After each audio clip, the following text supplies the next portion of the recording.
tenha já recebido ou tenha já obtido a perfeição, mas prossigo para conquistar aquilo para o que também fui conquistado por Cristo Jesus. Irmãos, quanto a mim, não julgo havê-lo alcançado, mas uma coisa faço, esquecendo-me das coisas que para trás ficam e avançando para as que diante de mim estão. Prossigo para o alvo, para o prêmio da soberana vocação de Deus em Cristo Jesus. Todos, pois, que somos perfeitos, tenhamos este sentimento, e se porventura pensais de outro modo, também isto Deus vos esclarecerá. Todavia, andemos de acordo com o que já alcançamos. Palavra do Senhor, a igreja pode tomar assento. Meus irmãos e minhas irmãs, toda instituição bem organizada tem em seus valores a questão da visão e também da missão. A visão tem a ver com aquilo que a instituição pretende ser. Geralmente ela nasce no sonho daquele que plantou, do grupo que plantou, organizou uma determinada instituição. A missão tem a ver com aquilo que se faz para alcançar a visão. Portanto, visão sempre aponta para o futuro. Tem a ver com o sonho. A missão tem a ver com o presente, aquilo que é feito para alcançar o sonho. Vou usar aqui dois exemplos. A Universidade Mackenzie, que é uma universidade da nossa denominação presbiteriana. A missão do Mackenzie é educar e cuidar do ser humano criado à imagem de Deus para o exercício pleno da cidadania e ambiente de fé cristã reformada. Vou usar aqui um outro exemplo, não de uma instituição educacional, mas de entretenimento, que é a Disney. A missão da Disney é levar alegria para todas as pessoas do mundo. E agora vamos ver o exemplo de visão e também de visão tanto do Mackenzie quanto também da Disney. A visão da Universidade Mackenzie: ser reconhecida pela sociedade como instituição confessional, presbiteriana e filantrópica, que se dedica às ciências divinas e humanas, comprometida com a responsabilidade socioambiental em busca de em busca de excelência acadêmica, do cuidado e da gestão. Então você vê que a missão é o que a universidade faz para alcançar o sonho que foi traçado, foi planejado. E aqui, para terminar, a visão da Disney: criar um mundo onde todos possam se sentir crianças. Então veja aqui na Disney, como é mais curtinho, fica mais fácil a gente comparar. A visão da Disney: criar um mundo onde todos possam se sentir crianças. A missão: levar alegria para todas as pessoas do mundo. É interessante a gente pensar que qualquer instituição organizada você vai encontrar lá nos valores, missão e visão. Seja uma instituição, uma empresa, seja uma instituição educacional, uma igreja, enfim. Eu penso que isso tem a ver muito mais do que simplesmente uma instituição, mas tem a ver com a vida. Todos nós deveríamos pensar qual é a nossa visão e qual é a nossa missão. Para que nós fomos criados e será que nós estamos vivendo conforme aquilo pela qual nós fomos criados? E eu penso que um dos problemas da humanidade tem a ver com a falta de foco. Tem a ver com falta de pensar a visão e a missão a partir do ser.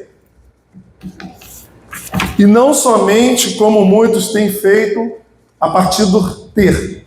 Nós vivemos uma sociedade consumista, vivemos uma sociedade bem materialista, e, portanto, a identidade geralmente gira em torno da questão do que a pessoa tem. Ela é aquilo que ela tem na sua conta bancária. Aquilo que ela tem de posses, aquilo que ela tem de bens materiais.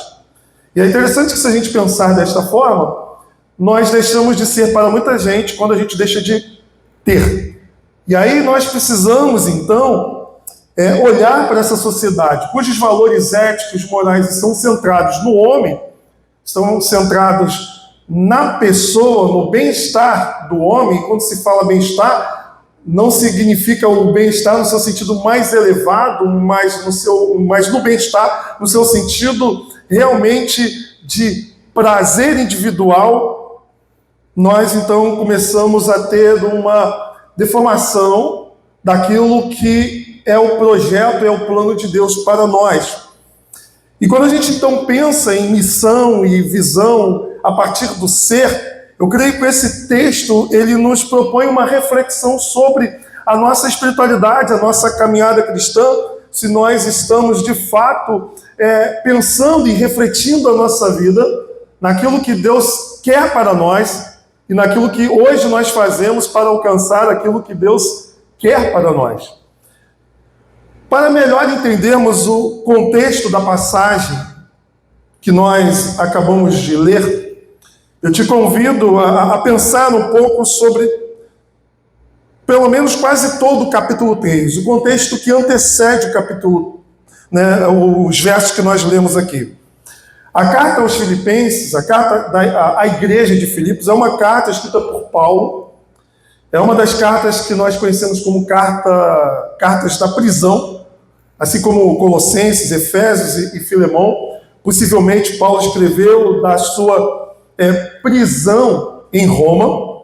E a igreja de Filipos ela é uma igreja muito parceira de Paulo. É uma igreja que, se você ler a carta, você vai perceber o tom de cordialidade de Paulo com essa comunidade. Bem diferente com relação à igreja aos Coríntios, à igreja de Gálatas. Você vê aqui Paulo como um amigo, um bate-papo, uma conversa onde você vê Paulo tecendo elogios e conversando com a igreja num nível muito amistoso. No entanto, nem tudo são flores. Na igreja de Filipos tinha também os infiltrados, tinha aqueles que professavam a fé cristã, mas, no entanto, eles eram falsos mestres que estavam no meio da igreja, ensinando algo diferente daquilo que Paulo havia ensinado. Então, quando a gente olha aqui o capítulo 3, você vai ver logo no início, no verso 2, Paulo dizendo: acautelai-vos dos cães, acautelai-vos dos maus obreiros, acautelai-vos da falsa circuncisão.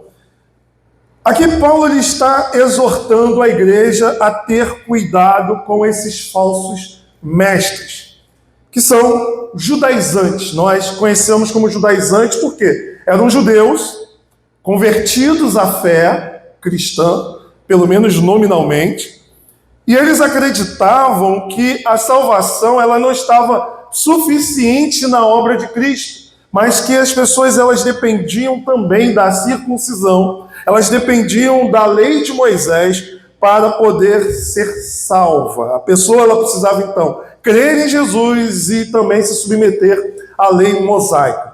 É interessante que, se você estudar o livro de Atos, lá na nossa igreja nós estamos fazendo a exposição do livro de Atos, e 3 domingos nós estamos falando sobre o problema ali que aconteceu na igreja primitiva, que você vê no capítulo 15, que levou a igreja a se reunir no primeiro concílio ecumênico, que foi o concílio de Jerusalém, onde qual era a discussão, o centro da discussão? Se os gentios, que somos nós, os não-judeus, ao abraçarmos a fé cristã, se nós devemos ou não se submeter à lei de Moisés para receber a salvação. Porque alguns estavam importunando os gentios a observarem a lei mosaica.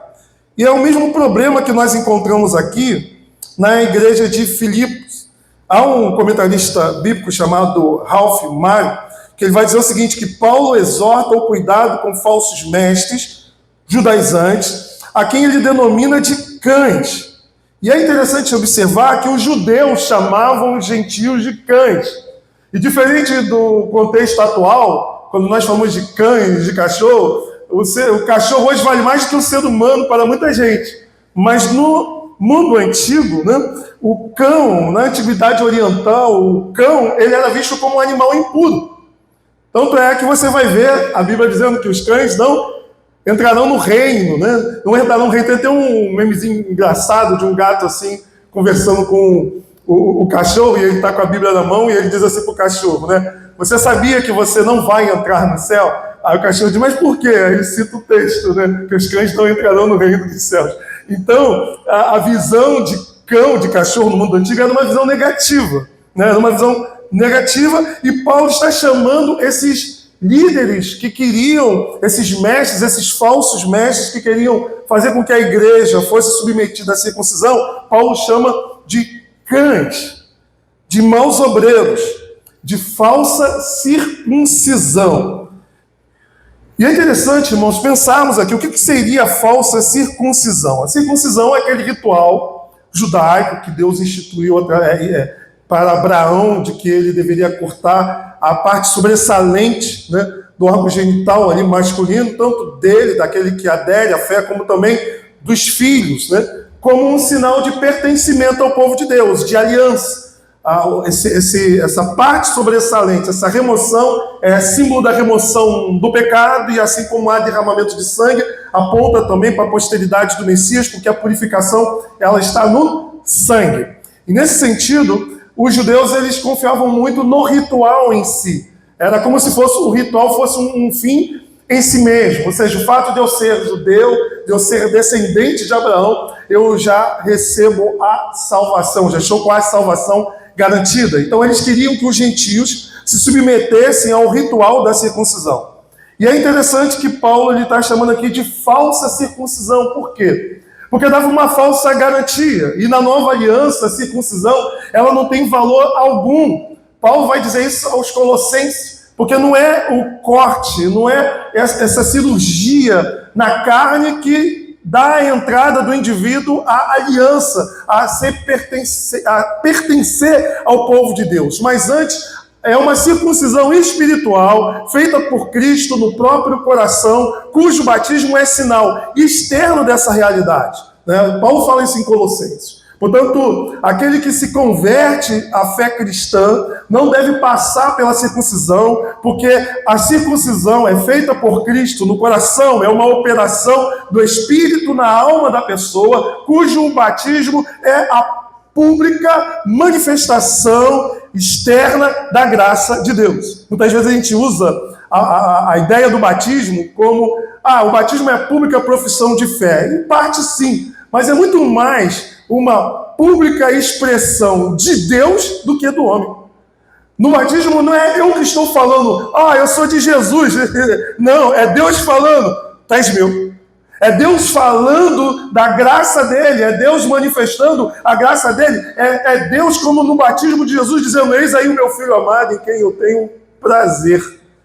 Apenas num segundo plano, numa segunda esfera, é uma pública profissão de fé. Mas mais do que isso, é Deus falando, é Deus comunicando. O batismo não é o que eu faço, mas é o que Deus faz. E aquilo que Deus faz é externar para todos nós, e principalmente para a pessoa que está sendo batizada, a graça de Deus, a circuncisão que não é feita por mãos humanas, mas por Cristo no coração. Portanto, a circuncisão feita na carne, Paulo vai chamar de falsa circuncisão exatamente porque ela não tem mais validade alguma. Ela cumpriu um propósito no plano da redenção e agora ela simplesmente caducou, porque a circuncisão que nós devemos receber é o próprio Cristo circuncidando o nosso coração. Por isso o profeta diz, circuncidai o vosso coração. Ou seja, não adianta simplesmente circuncidar a carne sem ter a alma sendo cortada cirurgicamente pela operação do Espírito Santo. E é interessante, então, que a partir do verso 2, querendo esses obreiros se gloriarem no currículo que eles tinham como praticantes da lei, Paulo, então, ele, a partir do verso 4, ele começa, então, a dar carteirada para eles. Ele começa a mostrar, olha, se vocês querem se gloriar, que vocês são judeus, que guardam sábado, que dão dízimo de tudo, eu tenho muito mais motivo para me gloriar do que vocês. E aí ele começa, bem que eu poderia confiar também na carne. Se é na carne que nós devemos confiar, e aí ele puxa o currículo. Se qualquer outro pensa que pode confiar na carne, eu ainda mais. circuncidado ao 8º dia, conforme a lei. Da linhagem de Israel, da tribo de Benjamim, hebreu de hebreu, quanto à lei, fariseu, quanto ao zelo, perseguidor da igreja, quanto à justiça que há na lei, irrepreensível. Irmãos, sabe o que é? Porque o fariseu, às vezes a gente critica muito, mas o fariseu, ele buscava viver ali a regra, a lei, né? Como aquele militar impecável, que você olha assim, calma, deixa eu tentar encontrar algum furo aqui, seja na sua farda, seja na sua conduta, e você vai ter dificuldade de achar. Que Paulo está dizendo que ele era uma pessoa irrepreensível aos olhos humanos. E aí ele vai dizer, verso 7, mas o que para mim era lucro, isto considerei perda por causa de Cristo. A ideia aqui é que Paulo considera tudo isso simplesmente nada diante da sublimidade do Evangelho.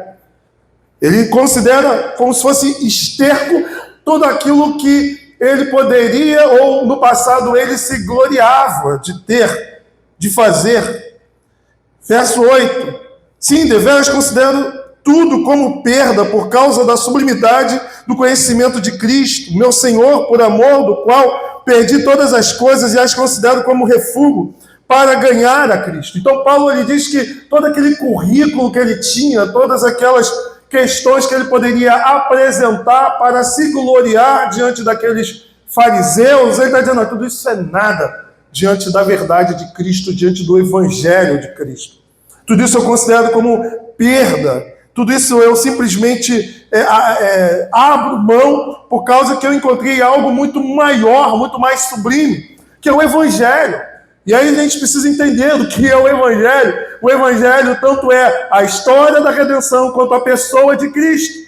Ou seja, é entender que Deus criou o homem, que o homem se perdeu por causa do pecado, que Deus amou o mundo, nos enviou Jesus Cristo, que viveu uma vida perfeita, nasceu da Virgem, viveu uma vida perfeita, morreu, ressuscitou, e nele, a nossa fé nele, depositando toda a nossa confiança nele, é que o garante o perdão dos nossos pecados, e ele voltará para consumar completamente aquilo que ele começou, que é a obra de salvação.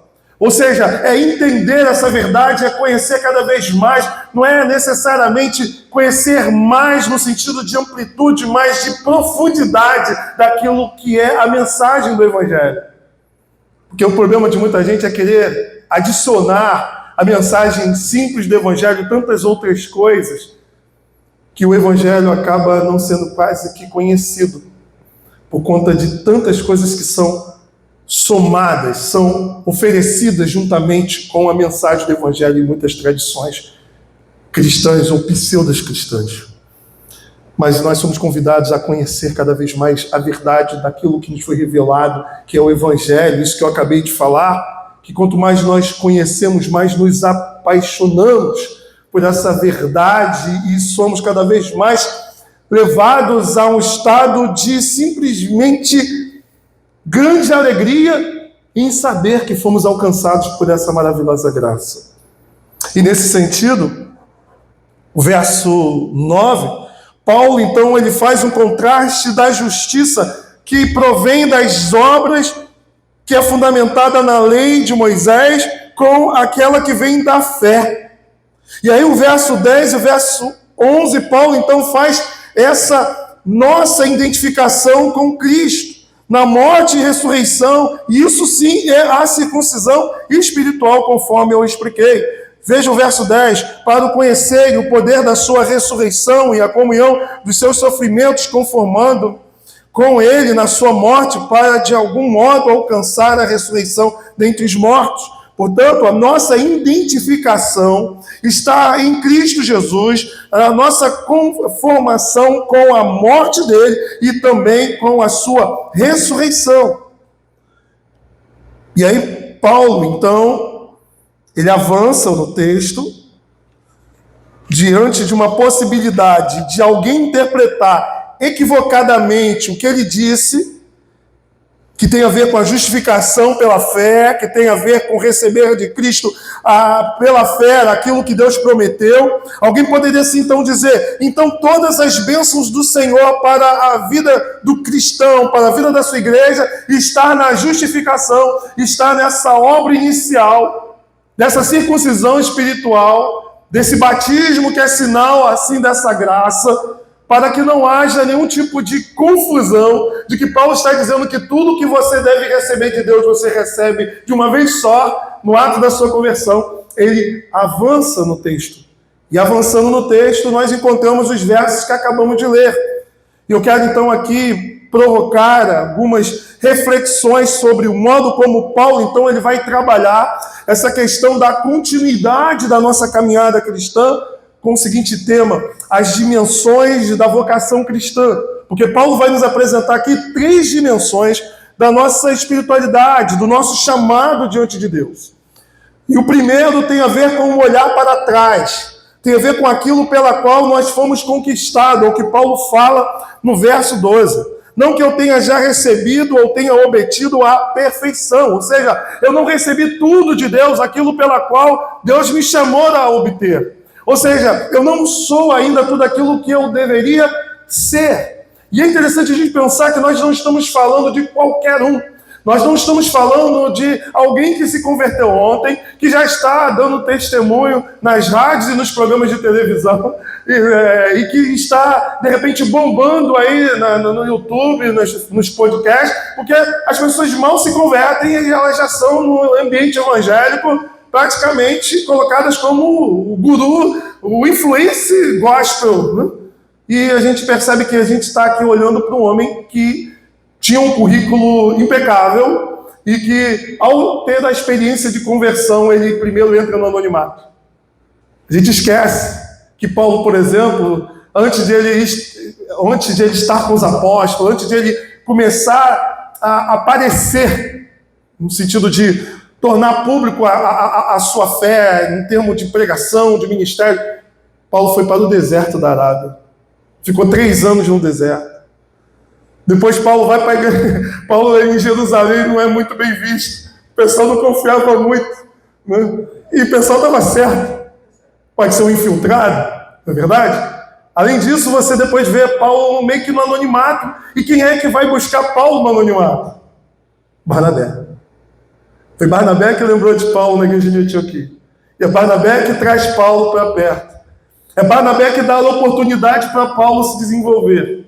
E você vê que no início é Barnabé e Paulo. Somente depois o texto vai dizer Paulo e Barnabé. E é interessante a gente pensar que nós estamos falando de um homem marcado por experiências. Depois de conversão, você vê a Bíblia nos mostrando Paulo tendo grandes experiências, abnegação por causa da pregação do Evangelho. Primeiro que a conversão de Paulo é uma conversão diferente da conversão de muita gente. É claro que isso não torna uma conversão mais, vamos assim dizer, pura do que a de uma outra pessoa que é mais simples, né? Na Reforma Protestante, nós podemos, por exemplo, comparar a conversão de Lutero com a de Zwinglio. Lutero é aquela conversão marcada por um forte emocionalismo, né? Não emocionalismo no sentido negativo, mas uma forte emoção de descobrir no tema da justificação pela fé o coração do Evangelho. E Lutero brigava com Deus. Lutero tinha essa briga, porque quando ele olhava para o texto bíblico, a imagem que ele tinha era de que Deus estava exigindo dele a mesma coisa que o pai exigia dele. Muita gente até fala que Lutero projetou em Deus o relacionamento que ele tinha com o pai dele, porque o pai dele cobrava muito dele. O pai dele era alguém que conseguiu subir na vida no sentido financeiro, né? Ele era camponês e conseguiu ser minerador, conseguiu ganhar um dinheiro para pagar os estudos de Lutero, e de repente Lutero abandona o estudo de direito para poder ser cristão. Se converteu, né? E se tornou um monge. Então o pai dele já tinha uma revolta com ele. E Lutero tinha aquela imagem de Deus como se Deus estivesse cobrando o tempo todo perfeição para poder ser aceito. Diferente de Zwinglio, que a conversão é simplesmente através do estudo das Sagradas Escrituras, e a coisa é de forma lenta, de forma gradual. Aos poucos você vai vendo as mudanças através do sermão, através da liturgia. Bem diferente. Assim como de Calvino também. Mas isso não quer dizer que aquela conversão mais marcante, ela seja mais profunda no sentido de mérito espiritual do que aquele outro que de repente teve uma conversão que você não consegue nem identificar qual foi o dia de fato. Eu creio que esse é o problema de muita gente, às vezes, nascido dentro da igreja, nascido na igreja, na comunidade. Eu lembro que eu já fui de uma outra tradição cristã, que as pessoas valorizavam muito aqueles testemunhos assim, né? Porque eu fumava, porque eu cheirava, que eu trocava tiro com a polícia. Eu me prostituía, o coitadinho que estava dentro da igreja, que nunca fez isso, porque assim, pô, acho que eu vou dar uma desfiada para poder ter história para contar. E o cara tem aquela dificuldade porque ele não consegue perceber um momento. Mas isso não tem problema nenhum, irmãos, é um privilégio não ter passado por isso. É um privilégio. Então a gente às vezes quer colocar aquela ideia de que toda conversão, experiência tem que ser da mesma maneira, e não. A conversão, por exemplo, do eunuco foi completamente diferente de Paulo. Ele entendeu a explicação de Filipe e perguntou: o que me impede de ser batizado? Então, quando nós olhamos para Paulo, nós estamos falando de um homem maduro, maduro na idade, maduro na caminhada cristã, maduro na sua experiência de vida, e que ele chega aqui e fala: olha, eu não sou ainda o que deveria ser. Eu não alcancei o que eu deveria alcançar. E tem muita gente que, ao invés de ter esse comportamento mais simples e humilde, como o de Paulo, acaba projetando para o ambiente cristão a ideia de uma espiritualidade maior, a ideia de um mentor espiritual. Mas não, Paulo está dizendo o seguinte: olha, eu ainda não sou tudo aquilo que Deus tem para mim. Eu ainda não alcancei aquilo pela qual eu fui chamado. E aí é interessante a gente pensar que para Paulo ter esse discernimento, é necessário que isso seja feito num contexto de reflexão. Porque o que a gente percebe, principalmente no ambiente evangélico atual, é uma ênfase à dopamina, há uma ênfase a um ambiente emocionalista ou a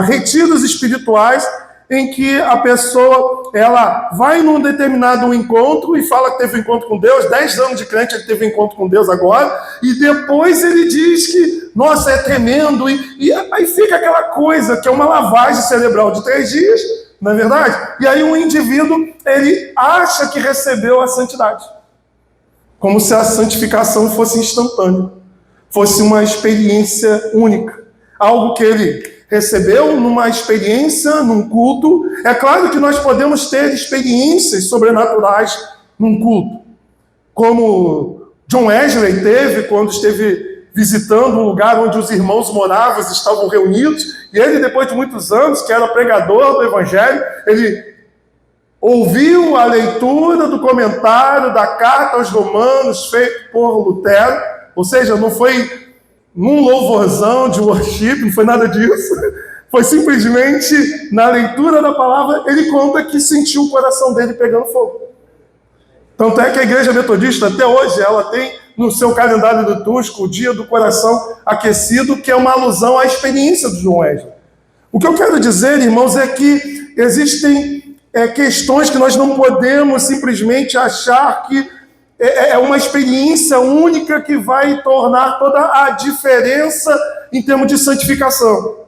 Ela pode marcar uma nova fase da nossa vida. Mas o que Paulo está querendo nos mostrar é que houve uma reflexão. Ele escreve uma carta e ele está combatendo aqueles que estão ensinando que a salvação, ela não é só em Cristo, mas ela também é obedecer à lei mosaica. Paulo está dizendo que não, que há suficiência na obra de Cristo, mas para que não seja interpretado de forma equivocada, como se ele estivesse dizendo: olha, tudo que você deve receber de Deus, você recebe na sua conversão. Ele está aqui agora mostrando o caminho da espiritualidade. E nesse caminho da espiritualidade, ele está nos mostrando com a sua própria vida que ele não alcançou a perfeição. E para ele chegar nessa conclusão, só pode ser feito na base da reflexão. Só pode ser feito na base de você olhar para a sua vida e pensar: será que a visão já foi alcançada? E aí, eu lembro daquela ilustração do livro da Alice no País das Maravilhas, que eu acho muito interessante. Aquela cena que a Alice está atordoada, perdida, numa encruzilhada, e aquele gato em cima da árvore, gato sorrindo, né? O gato meio macabro, gato rindo, né? Gato sorrindo, que é meio macabro porque gato não tem expressão, né? Eu costumo brincar, é uma brincadeira, depois se alguém viu na internet, não é nenhum tipo de deboche com nossos irmãos pentecostais, mas eu costumo brincar, nem com os presbiterianos, né? Que o presbiteriano é igual gato, né? Não tem expressão, tá no culto lá, o pastor tá empolgadão lá, tá todo mundo se olhando. E o pentecostal é igual cachorro, né? Só bateu assim, já tá pulando, já tá... É muito animado. É claro que é uma brincadeira apenas, mas tem um fundo de verdade. Mas esse gato da Alice, é interessante que ela pergunta para o gato, qual é o caminho? O que o gato fala? Olha, depende para onde você quer ir. E o que a Alice responde? Que ela não sabe para onde ela quer ir. Então, para quem não sabe para onde quer ir, qualquer caminho serve. Então, muita gente vive qualquer caminho porque não fez uma reflexão sobre o propósito da sua vida. Porque não sabe qual é a visão, não sabe para onde Deus quer nos levar. Portanto, existe um caminho, uma direção que é estabelecida por Deus. E a cruz é o fundamento, é o nosso ponto de partida na experiência que nós temos. É claro que tem a questão da eleição, mas na experiência temporal, a cruz é o nosso ponto de partida porque é ela que nos liberta da culpa do pecado.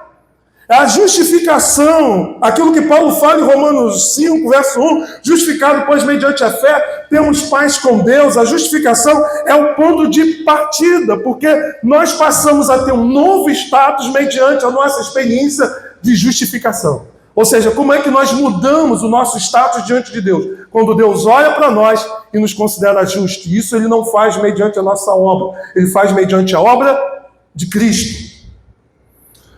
E aí, meus irmãos, qual é o propósito, então, que Deus tem para nós? A cruz é o nosso ponto de partida, mas Paulo, para chegar à conclusão de que ele não alcançou, olha o que ele diz no verso 12, não que eu tenha já recebido ou tenha já obtido a perfeição, mas prossigo para conquistar aquilo para o que também fui conquistado por Cristo Jesus, ou seja, ele foi conquistado para algo, e que algo é esse que ele foi conquistado? E aí eu gosto muito de Romanos 8, que diz que os que de antemão ele conheceu, ele predestinou para serem conformes à imagem do seu Filho, a fim de que ele seja o primogênito entre muitos irmãos. Eu costumo dizer, irmãos, que para mim esse é o coração da Bíblia, para mim. Para muitos é João 3,16, que também é, mas para mim é esse texto. Por que esse texto? Porque ele resume a vida cristã, ele resume o que é o cristianismo. O que é o cristianismo? O cristianismo se expressa em quantidade, qualidade e unidade. Quantidade. Deus quer... Primeiro, unidade. Deus quer uma família. Uma família. Uma família de quê? Muitos irmãos. Todos irmãos semelhantes a quem? A Jesus Cristo. Qualidade. Pois ele é o primogênito de muitos irmãos. Então percebe que ser cristão é ser parecido com Cristo. Esse é o projeto de Deus. Deus está formando uma grande família, formada por diversas famílias. E essa única família para a eternidade, portanto, a família, a igreja, corpo místico de Cristo, é até mais importante do que a nossa própria família, na perspectiva espiritual. Porque nem todos os membros da nossa família, infelizmente, estarão na eternidade pertencendo à família de Cristo, à família de Deus. Queremos, desejamos, mas não vai ser a realidade. Nesse sentido, o propósito de Deus é que as nossas famílias aqui, elas nos ajudem a ensaiar, a nos treinar para entrar na eternidade. Porque na eternidade, tu não terá marido, tu não terá, né, você não terá esposa, você não terá filhos, você terá irmãos. Tu não terás parentes como nós temos hoje, sogra, sogro, talvez alguns devem ter, graças a Deus.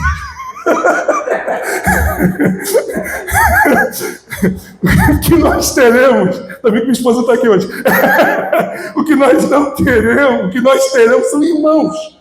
Irmãos sendo filhos todos do mesmo Pai e tendo Cristo como o nosso irmão mais velho. E se nós pensarmos desta maneira, nós precisamos pensar então o segundo ponto. Esse primeiro ponto é a justificação pela fé, é a libertação da culpa do pecado. É aquilo pela qual nós fomos conquistados por Cristo. Nós fomos libertos da culpa do pecado. Justificação, passado, olhar para trás. Agora é um olhar para o presente. E esse olhar para o presente implica a gente olhar para a visão, que tem a ver com o que Deus quer que sejamos e o quanto que nós estamos próximos ou distante disso. Porque eu posso pensar, diante do que Deus tem para mim, será que eu estou progredindo na minha caminhada? Será que diariamente eu me pareço mais com Cristo? Será que amanhã eu me pareço mais com Cristo do que no dia de hoje? E aí o segundo ponto, o texto nos chama a atenção para um olhar para o presente, consciência da necessidade da santificação. Verso 13, irmãos, quanto a mim não julgo havê-lo alcançado, mas uma coisa faço, esquecendo-me das coisas que para trás ficam e avançando para as que diante de mim estão. Em Filipenses 2,12, Paulo diz, desenvolvei a vossa salvação com temor e tremor. Ainda que a salvação ela seja uma obra exclusiva de Deus, o monergismo, é Deus quem regenera, é Deus que desperta em nós a fé, é Deus que nos leva ao arrependimento. Contudo, a santificação ela é tanto um ato posicional, porque a nossa posição muda diante de Deus, nós agora não somos mais filhos da ira, mas somos o quê? Santos. Mas ao mesmo tempo é o quê? Processional, pois ela envolve um processo. Se por um lado a justificação é a libertação da culpa do pecado, daquilo que nos tornava inimigos de Deus, a santificação ela é a libertação do poder do pecado. Pois uma vez libertos da culpa do pecado, o pecado não desaparece da nossa vida. Ele ainda continua presente. Eu gosto muito da ilustração de Martinho Lutero, quando ele disse que ele achava que o pecado haveria de morrer, né, no batismo, né? E pensando aqui na figura do batismo por imersão, e ele disse, mas o bendito do velho Adão sabia nadar. Ou seja, o pecado ele continua na vida do cristão, infelizmente. Mas a santificação é o modo pela qual esse poder do pecado ele vai diminuindo na nossa vida. Alguns crentes da igreja de Filipe estavam ensinando uma perfeição plena, alcançada na justificação pela fé. Paulo então corrige a possível distorção que poderiam fazer acerca do que ele havia falado. E aqui então a gente vê na santificação e nesse processo todo da nossa caminhada aquilo que nós chamamos de tensão escatológica, do já e do ainda não. Nós já fomos salvos, mas ainda não fomos completamente salvos, no sentido que ainda não se manifestou plenamente em nós a salvação. É interessante a gente pensar nisso, porque a gente pensa a salvação em 3 tempos distintos. Passado, fomos salvos. O presente agora, estamos sendo salvos. E nesse processo, onde nós assim então precisamos fazer uso dos meios de graça para crescimento nessa salvação, Paulo vai dizer o seguinte, irmãos, não julgo haver alcançado, mas uma coisa fácil, esquecendo-me das coisas que para trás ficam. E aqui é interessante que muitas pessoas elas vivem uma vida frustrada porque elas se prendem ao passado, aos erros. Paulo, por exemplo, cometeu muitos erros. Paulo perseguiu a igreja. Paulo, possivelmente, em alguns momentos, de repente, o diabo usava o passado de Paulo para tentar fazer com que Paulo paralisasse na sua caminhada. Mas Paulo ele nos ensina que nós não devemos olhar para os erros cometidos no passado, as nossas falhas. Nós não podemos deixar que isso seja um impedimento para nós avançarmos na nossa caminhada. Mas não são apenas os erros do passado que nos impedem avançar. Muitas das vezes, coisas boas também, nostalgia. Às vezes, tem crente, irmão, que ele não avança, ele não trabalha na obra do Senhor, ele não se envolve porque ele ou está preso ao que não deu certo, ou está preso a uma coisa que foi muito boa no passado. Ah, porque no tempo de fulano de tal que era bom, né? Ah, assim que eu me converti, eu pregava no trem, eu pregava para a família, eu fazia. Eu conheço gente que até acha que é salvo, assim, no sentido de que ele armazenou, igual o pensamento católico, como se diz, acumulou méritos, e agora ele pode ficar assim, agora é para os mais novos, para quem está chegando. E tem gente que vive preso a uma época. Graças a Deus, como a igreja é nova aqui, você pode ter essas experiências em outro lugar, mas aqui não, porque vocês estão caminhando junto. Mas daqui a 20 anos, 30 anos, pode acontecer isso. Poxa, como era bom quando a gente estava na capela. Como era bom, né? Às vezes a gente tem isso, irmãos. E a gente deixa, é claro que esse pensamento gostoso não é que a gente deve abandonar, mas não deve ser um pensamento que nos paralise de avançar. Ou seja, às vezes quando a igreja é pequena, a gente tem mais comunhão, a igreja cresce, aí tem gente que fica, o pastor não tem mais aquele tempo como tinha antigamente de ficar com todo mundo apertando a mão, falando, mas irmão, mas graças a Deus a igreja cresceu. Se a igreja cresceu, ela é fruto de oração. E é claro que a gente tem que se adaptar a novos contextos. Não é verdade? Devemos então refletir o que falta na caminhada para nós alcançarmos aquilo pela qual nós somos chamados a alcançar. E aí a santificação nessa presente vida, ela deve ser semelhante àquele que contempla a linha do horizonte. Eu sei que aqui eu não chego, mas é olhar para ela, e indo em direção a ela, que eu saio do lugar. Percebe que quanto mais eu navego em direção ao horizonte, mais próximo eu estou, embora aqui na presente vida eu tenha uma certeza de que nunca chegarei lá. Mas eu não vou ficar parado, porque eu sei o que Deus me chamou para fazer. Eu sei o que Deus tem para a minha vida. E é nesse sentido que a gente precisa pensar. Olha, eu olho para a minha vida cristã, olho para o tempo que eu tenho de cristão, o quanto que eu avancei, o quanto que eu cresci espiritualmente, o quanto que a minha vida progrediu, ou se eu ainda carrego aqueles pecados de estimação que anos se passam e ainda continuo alimentando. O quanto que da Bíblia eu conheço mais pensando a minha vida hoje há de 2, 3 anos atrás. Que tipo de libertação eu já experimentei nessa caminhada pensando de quando eu comecei. O quanto de maturidade, de discernir a voz de Deus e as vozes desse mundo e do diabo eu consigo hoje por causa da minha intimidade com Deus. Portanto, não adianta a gente ficar preso ao passado, porque no Antigo Testamento a Bíblia falava do maná, e o maná era para ser comido no dia. Eu não posso guardar a bênção de Deus de hoje para amanhã, não. Deus tem uma bênção diária para nós. Deus, ele tem para a nossa vida sempre um caminho em que Ele vai nos dar novas experiências com Ele.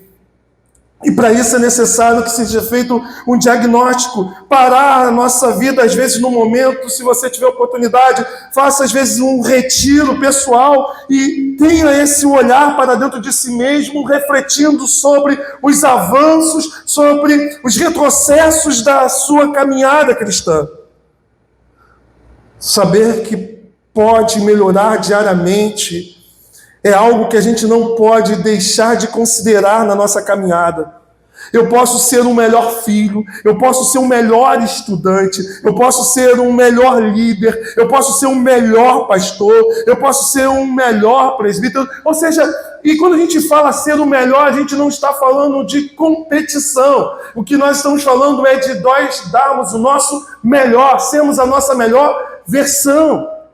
Isso me lembra uma orientadora, uma diretora no lugar onde eu trabalhei, e ela disse que quando ela estava fazendo a dissertação de mestrado dela, ela escreveu o primeiro capítulo, mandou para o orientador, e o orientador respondeu para ela por e-mail dizendo: é o melhor que você pode fazer? Aí ela ficou irritada, foi lá, deu uma melhorada, enviou de novo, perguntou o orientador novamente: é o melhor que você pode fazer? E ela já estava ficando como? Aí 3 vezes ela manda de novo para o orientador pergunta para ela: é o melhor que você pode fazer? E qual foi a resposta dela? Agora é o melhor, não sai mais nada daqui, tudo que eu poderia dar nesse primeiro capítulo eu dei, não tem mais o que fazer, não tem mais ideia de nada. A orientador disse para ela primeiro: agora eu vou ler.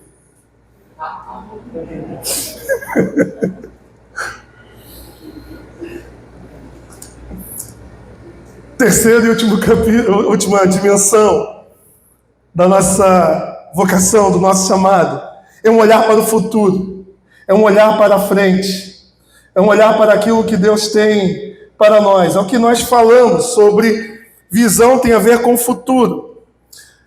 O William Hendricks, ele comenta que Paulo, ele usa a figura de um corredor que tem um alvo.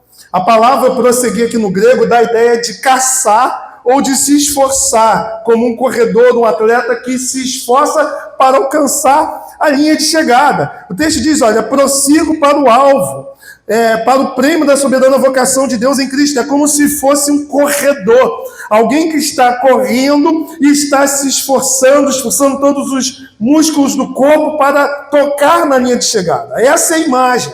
Então ele pinta um corredor exercitando todos os seus nervos e músculos, gráfico, correndo com toda a sua força rumo ao alvo, sua mão estendida como se quisesse agarrá-lo. É essa a imagem que Paulo pinta quando a gente lê o texto no grego. Portanto, aqui está nos falando desse processo de santificação que nós devemos de fato levar a sério, mas há um alvo final, há um estágio final que é a glorificação, que é o se tornar mais parecido com Cristo no final da nossa trajetória. Portanto, aqui é o fim da presença do pecado. Se na justificação nós somos libertos da culpa do pecado, na santificação, que foi o segundo ponto, nós somos libertos do poder do pecado, ou seja, o pecado vai perdendo o seu poder através da santificação. E quais são os meios de santificação? É a oração, é a participação piedosa dos sacramentos, é exatamente nós temos uma vida de reflexão sobre a necessidade de confessarmos os nossos pecados, de crescermos na palavra, os meios que estão disponíveis, revelados nas Escrituras Sagradas. E é isso que vai nos ajudar a se parecer mais com Cristo. E aí, então, quando o texto fala da glorificação, é aquele momento em que nós seremos conformados segundo Cristo de forma plena, seremos semelhantes a Cristo, porque teremos um corpo glorificado e a nossa alma, o nosso ser será plenamente conformado ao projeto de Deus em nós, para nós. É o fim, então, da presença do pecado. Hoje nós não podemos cobrar de uma pessoa em santificação o que apenas ela terá na glorificação. Talvez o nosso problema hoje é a gente, às vezes, se decepcionar demais com os zelos dos homens. Eu não estou dizendo aqui que nós devemos nos conformar com o pecado, não é isso. O que eu estou dizendo, irmãos, é que hoje, por exemplo, a gente, lá na nossa igreja, ainda dando continuidade ao texto de Atos, nós vamos falar daquela questão da segunda viagem missionária, em que Paulo ele tem um problema com Barnabé em relação à segunda viagem missionária. E Paulo, que havia participado de um mover para manter a unidade da igreja em relação à lei e à graça, agora Paulo está simplesmente, por uma coisa tão pequena, tão mesquinha, permitindo que a igreja se divida ali, pelo menos na questão do trabalho missionário, porque Paulo não queria levar com ele João Marcos, porque João Marcos, na primeira viagem missionária, ele não permaneceu até o fim.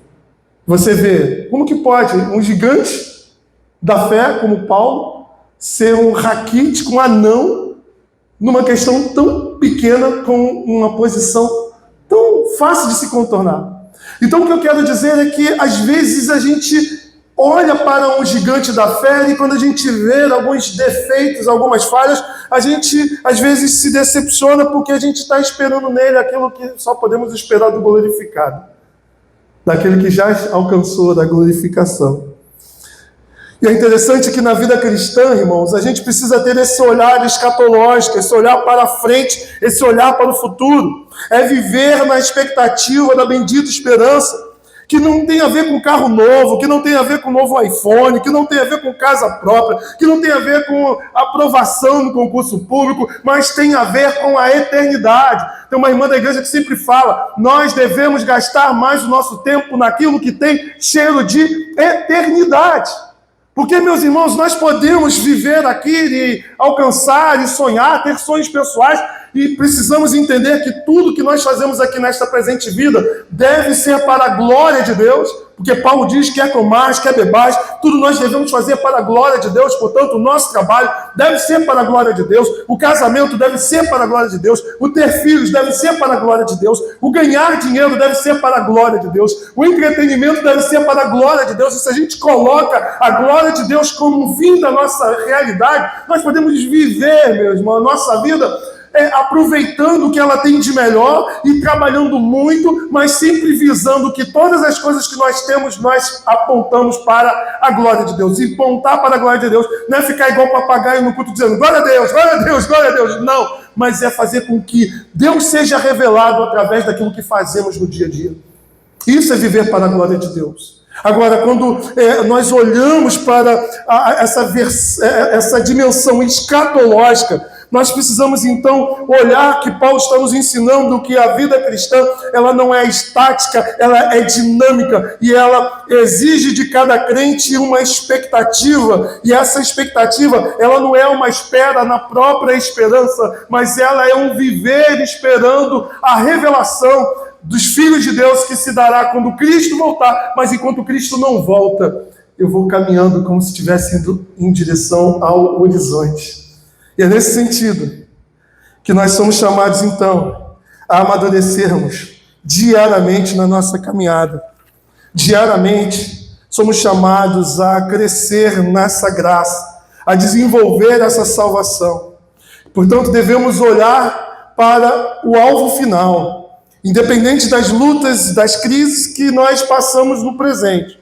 A presença do Espírito Santo em nós é o que nos capacita a perseverarmos.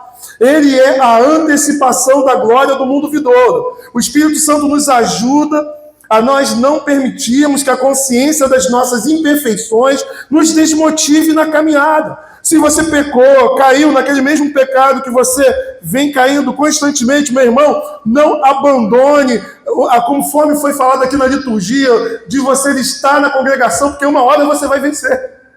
Uma hora a graça do Senhor, você vai experimentar essa graça transformadora, dessa libertação que você precisa. O que você não pode fazer é se ausentar de onde está a fonte da cura, onde está a solução para o seu problema, que é através dos meios de graça que o Senhor nos dá, principalmente por meio da palavra ministrada, quando a igreja se reúne. É o Espírito Santo que nos lembra, é Ele a presença que nos lembra de que nós somos incapazes de alcançarmos pelo nosso próprio esforço aquilo pela qual Deus nos chamou.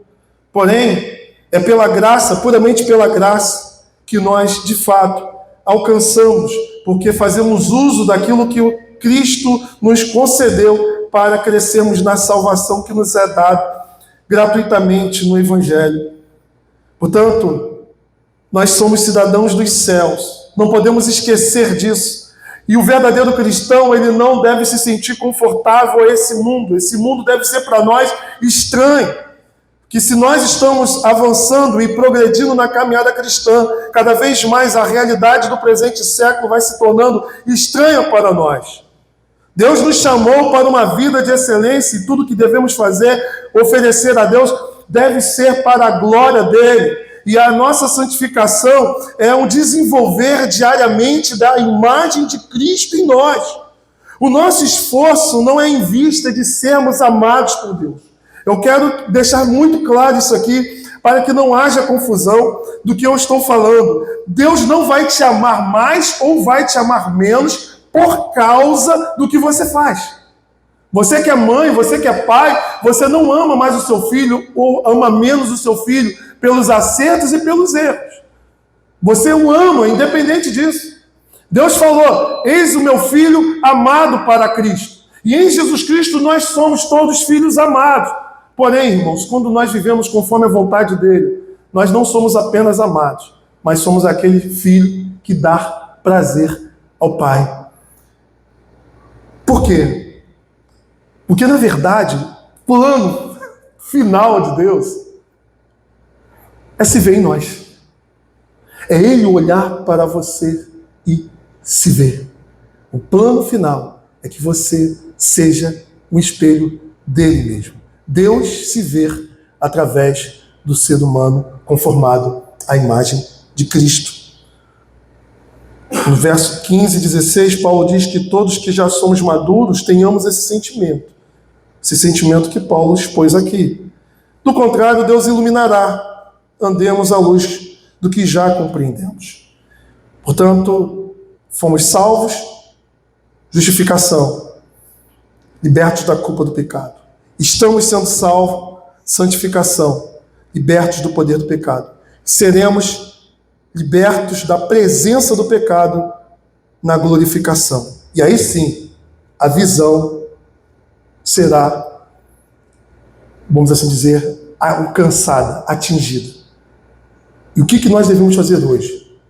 Sabendo qual é a visão de Deus, o quanto que você está mais próximo ou mais distante? No que diz respeito à justificação, todos são igualmente justificados.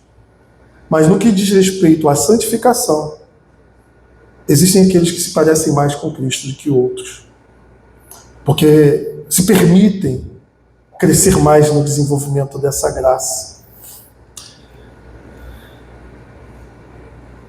Concluindo, meus irmãos, palavra, oração, sacramento, vida devocional diária, determinação em viver as disciplinas espirituais, confissão, jejum, contemplação, são meios que o Senhor colocou à disposição para crescermos.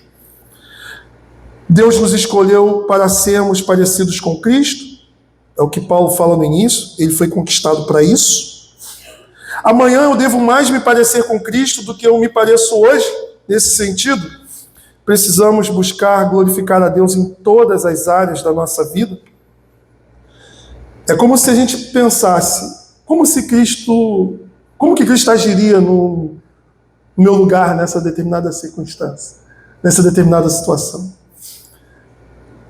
Devo viver olhando para o alvo da minha caminhada, fazendo escolhas baseadas no chamado de Deus. Irmãos, pode parecer assim simples, mas isso é complicado. Porque isso envolve, por exemplo, a escolha com quem você vai se casar. Porque se você escolhe alguém para ser o seu companheiro para o resto da vida que não visa glorificar a Deus, você já está começando fazendo uma escolha equivocada. Dr. Russell Shedd, falecido saudoso Russell Shedd, dizia o seguinte, que temos que ser tão semelhantes a Cristo, a ponto do diabo ficar confuso se é você ou se é Cristo. Eis aí um homem cuja filha disse uma vez, eu só sei que meu pai peca, porque a Bíblia diz que todos pecaram. Filho, imagina, né? Ou seja, às vezes, aqueles que vivem com a gente sabem de coisas que os que estão na igreja não sabem. E para a filha falar isso, é porque não há muita diferença dele na igreja e em casa. Não havia, né? Por fim, meus irmãos, no aniversário da Igreja Esperança, como que esse texto ele dialoga com essa realidade que vocês vivem hoje? Vocês celebram mais um ano de organização, devem lembrar com gratidão tudo que o Senhor já fez no meio de vocês, na vida de vocês e através de vocês. Contudo, à luz da palavra que vocês ouviram hoje, vocês ainda não alcançaram tudo que Deus tem para vocês. Vocês ainda não são perfeitos. Como Paulo disse, prossigo para conquistar aquilo para o que também fui conquistado por Cristo. Tem essa dinâmica do já e do ainda não. Vocês já experimentam muita coisa da graça salvadora. Vocês já ressuscitaram com Cristo. Mas a ressurreição no seu sentido pleno ainda não aconteceu.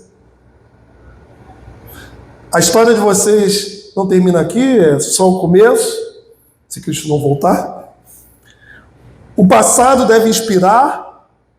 O chamado para vocês é um olhar para frente, e eu sei que muitos aqui vieram de contextos diferentes, então não deixe as coisas do passado, as falhas, os erros, sejam erros cometidos por você ou na instituição que você estava inserido. Não deixe que essas coisas se agigantem, impedindo que vocês avancem. E nem fiquem olhando para um passado maravilhoso que vocês tiverem, como se agora vocês estão aqui apenas para descansar. Como uma irmã da minha igreja, ela costuma dizer: aquele que acha que não tem mais nada para fazer, pede para morrer.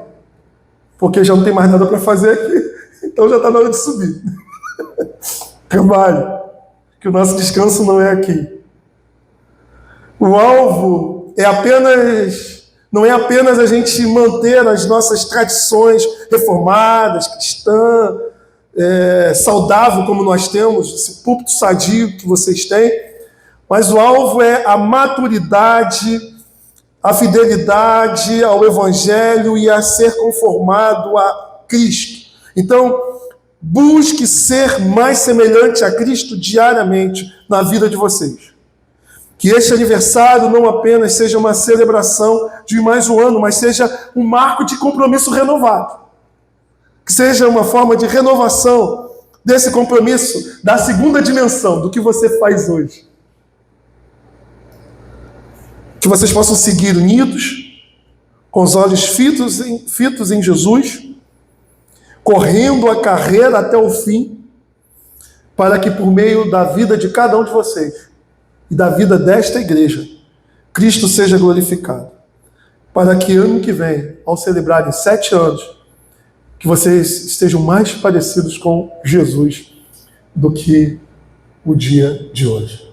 Não é deixar a barba crescer e o cabelo crescer para ficar igual o Jesus das pinturas, mas é na qualidade dos atributos comunicáveis de Deus que nós podemos expressar Cristo para aqueles que precisam não apenas ouvir o Evangelho, mas ver o Evangelho através das nossas vidas. Que Deus possa abençoá-los em nome de Jesus.